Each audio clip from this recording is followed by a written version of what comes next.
Okay. સો મને એમ કે તે મારી જોડે વેટ લોસ પ્રોગ્રામ જોઈન કર્યો છે, આ વેલનેસ નો.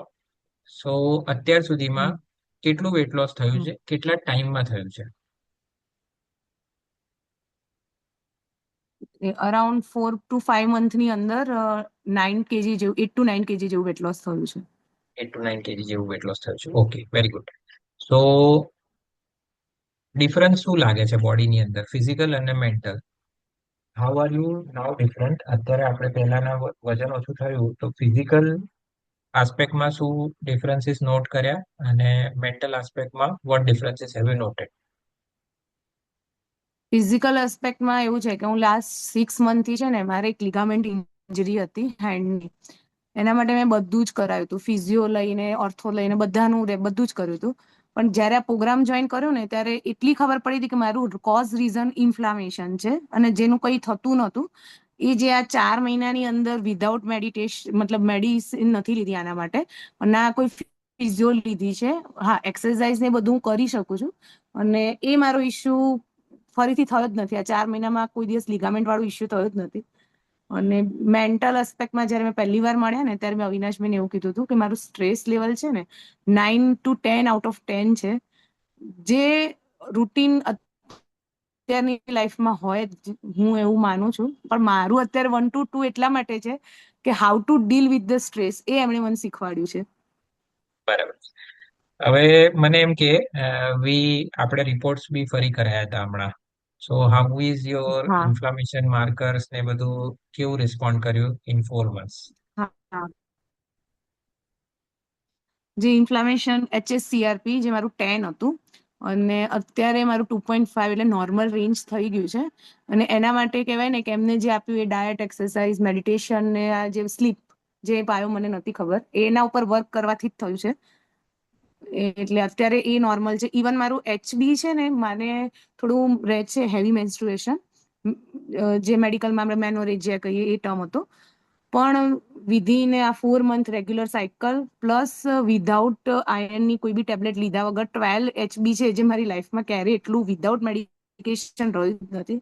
9 to 10, અને મેં એને એક્સેપ્ટ કરેલું હતું કે મારું તો એટલું જ રહેશે. જે અત્યારે વિધાઉટ ડાયટ, એમના મતલબ આયર્ન રીચ ડાયટ ને બધાથી અત્યારે 12.7 છે મારું, જે મારું પ્રેગ્નન્સીમાં બી આયર્નની ટેબ્લેટ લેવાથી નહોતું.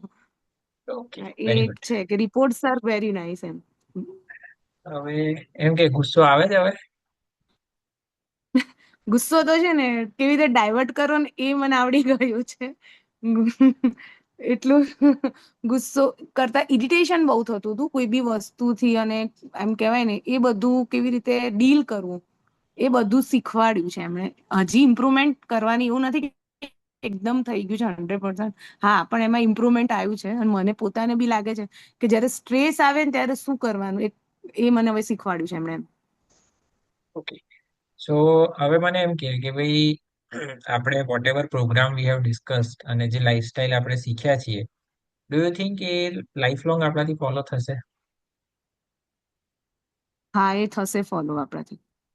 એ આ રીઝન્સ? કહેવાય ને કે કોમ્યુનિટીના સપોર્ટ, અવિનાશભાઈએ કોચના સપોર્ટ અને એન્વાયરમેન્ટ એવું ડેવલપ કરાયું છે કે એનાથી આપણને જ્યારે બી મોરલ ડાઉન થાય, કે જ્યારે આપણે ટ્રેકમાંથી સાઈડમાં જઈએ તો કેવી રીતે ટ્રેક બેક.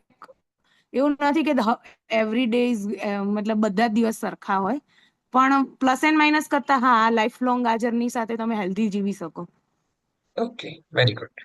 સો મને એમ કે ભાઈ, what message you will like to give બીજા લોકોને, જે લોકો હજી સુધી વેઇટ કરે છે કે ભાઈ આપણે સ્ટાર્ટ કરીએ કે નાશ કરીએ, અને દે આર એક્ટિંગ એઝ બાયસ્ટેન્ડર્સ, ઊભા છે હજી, અને એ લોકોને શું મેસેજ હા, એટલે આપવાનો છે? હું તો એટલું કહીશ કે અમને જે ડોક્ટરીમાં અડધું ભણાવે છે, અને પ્લસ વેટ લોસ જર્ની કરતા અને હેલ્થ ટ્રાન્સફોર્મેશન કહેવાય, વેલનેસ જર્ની છે મારા માટે. કેમ કે આમાં જે એસ્પેક્ટ આપણને શીખવાડે છે, એટલું ડાયટ વાળું કે એક્સરસાઇઝ જે રૂટીન બધા, ને એ તો મેં પહેલા બી મેં પોતે બી કરેલું જ છે. પણ એ અને આમાં ઘણો ડિફરન્સ છે, અને બધાએ કરવું જ જોઈએ. અને એમાં કંઈ વિચારવાનો કે સેકન્ડ થોટ જેવું કંઈ છે નહીં આમાં, કે લાઈક આ જીવન સારી રીતે જીવવું હોય અને હેલ્ધી રીતે અને વેટ લોસ બધું જ તમારું, તો આ કરવું જોઈએ એમ.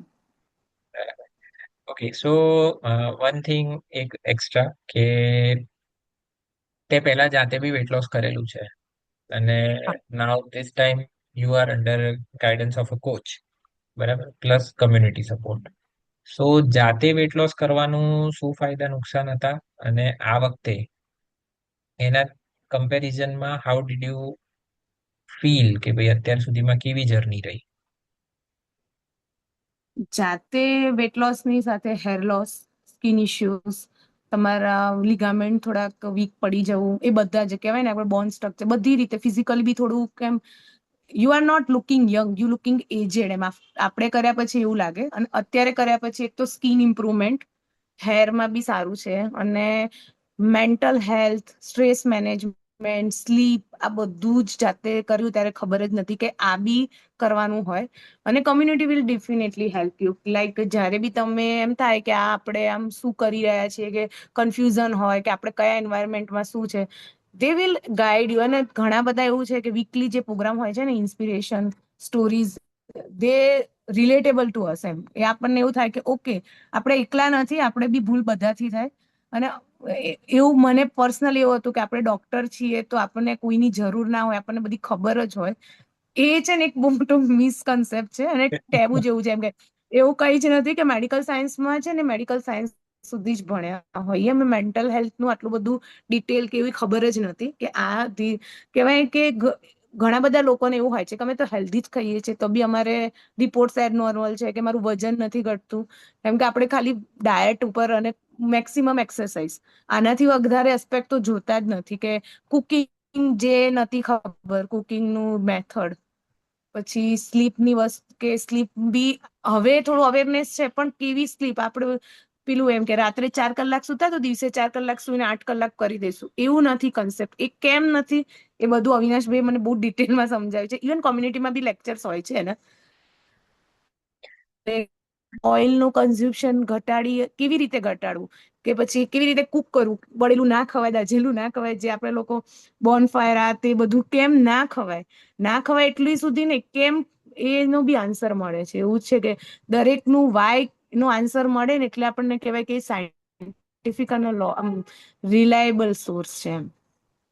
ઓકે, જ્યારે આપણે તારું કન્સલ્ટેશન કર્યું હતું ત્યારે યુ સેડ કે ભાઈ ગમે તે કરાવજો, બધું કરીશ, પણ રાત્રે ખાવાનું નહીં છૂટે. તો હા. હવે ક્રેવિંગ્સ નું સ્ટેટસ શું છે? What is the status of cravings now? રાત્રે દિવસે જેટલું બધું અવિનાશભાઈ ખવડાવી દે છે ને, રાત્રે ભૂખ જ નથી લાગતી. ભૂખ્યા રહીને મારો એકચ્યુઅલમાં એવું હતું કે 3 દિવસ કન્સલ્ટિંગ પછી એમણે 3 દિવસ પિક્ચર મંગાવે કે તમે શું ખાઓ છો. તો એમાં મને એમણે એક જ કોમેન્ટ કરી હતી, તું બહુ જ ઓછું ખાય છે એટલે તને રાત્રે ક્રેવિંગ થાય છે. મેં કહ્યું મારાથી આટલું જ ખવાય છે એમ. તો લાઈક એવું એનું રીઝન મેટાબોલિક લેવલ તમારું લો છે એવું બધું નથી ખબર. એટલે તમે બપોરે અને લંચ, બ્રેકફાસ્ટ અને લંચ એ સારી રીતે ખાઈ શકો, એટલે ડિનર બી તમે એ તો એવું કઈ મતલબ પ્રપોર્શનલ વ્યવસ્થિત ખાઓ તો રાત્રે કોઈ ક્રેવિંગ થતી જ નથી. જ્યારે તમે ના પ્રોપર ખાઓ ને તો તમને ભૂખ લાગે, એવું છે આમાં. કેટલા દિવસથી રાત્રે નથી ખાધું? છેલ્લા 2 મહિના 3 મહિનાથી તો નથી ખાધું. 2-3 મહિનાથી નથી. ઓકે, સરસ. હા.